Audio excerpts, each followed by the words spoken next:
So in Shroud of the Avatar, there are different types of towns that you can visit and place property in. There are player-owned towns. If I look over here, I think I have one here.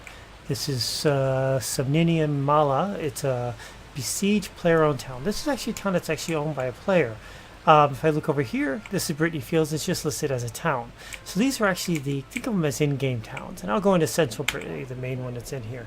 And I'll go into the main gate that's in here. So the town, the player-owned towns, or I'm sorry, the in-game towns, the NPC towns, are actually owned by Portalarium. Their setup is set. So if you can find a spot in them, and they are harder to find in there, and you have the right property deed, you can go in and place your spot in there. But there's nothing else really dynamic about them. The way they look are the way they look.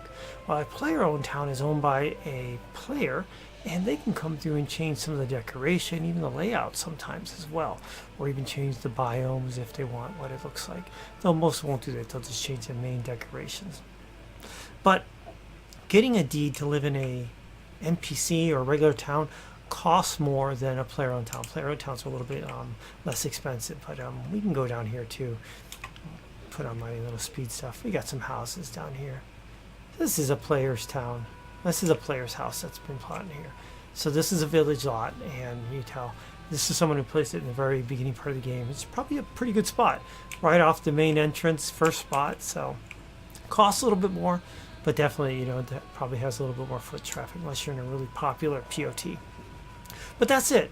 Player-owned towns are owned by players. The NPC and general towns are owned by the game. Pretty much static in there. And if you see a deed, either a deed will be player-owned town, or it will be place anywhere. Place anywhere is basically the keywords. That means it could go into a town like this and whatnot.